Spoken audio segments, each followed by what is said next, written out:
داربروین کردستانی نیشانا توپ و برکن داگرکریینه کلا دل فاشیزما ترکیه تنه برجاندنا خوینه هینک نابه داربروین چیاین کردستانی جی ایدی نیشانا توپ و برکن ترکیه نه به میلیون داران جروی عردی هاتن را کرن یان جبر آگری توپ بارانه بونه کومرو رجی یان جل کارگه ترکیه داخمین موبیلیای جهده نچه کرن 3 میلیون دار 5 حزیرانی ببونه یا روژا جینگه یا جیهانی پارتیا کسک کردستان کوری خسته نکه جینگه پارێزە لە باژارê سلێمانiyê daxuyaniyek belav kir. Divê daxuyaniyê de partiya kesk ragihand li devera behdînan û parêzgeha Duhokê dagirkeriya Tirkiyeyê bi awayekî hovane 3 milyon dar ji kokê verakirine.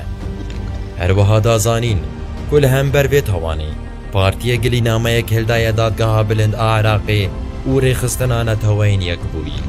Ji aliyê xwe ve navgînên ragihandinê yên deverê piştrast dikin ku bi destê artêşa Tirkiyeyê xwezaya Kurdistanê bi du awayan hatiye taromar kirin. Yek jê ji ber bombebarana hovane û dijwar bi hezaran dar dişewidin. Ya din devera ku artêşa Tirkiyeyê dagir dike her çi darên hêşîn û biber binbir dike û bi baran darên nijinandî vedguhêze hindurê Tirkiyeyê. Paşê li kargehên Tirkiyeyê daximên textîn ên mal û ofîsan ji wan darên talanê têne dariştin. Li Rojavayê Kurdistanê jî numuneya Efrînê diyar û berbiçav e.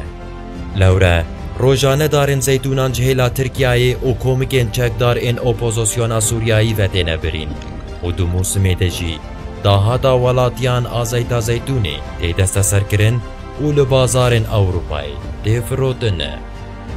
Li gor te ji bo parastina xwezaya Kurdistanê û berbendkirina hovêtiya Tirkiyeyê tedbîrên çawa gerek bêne girtin.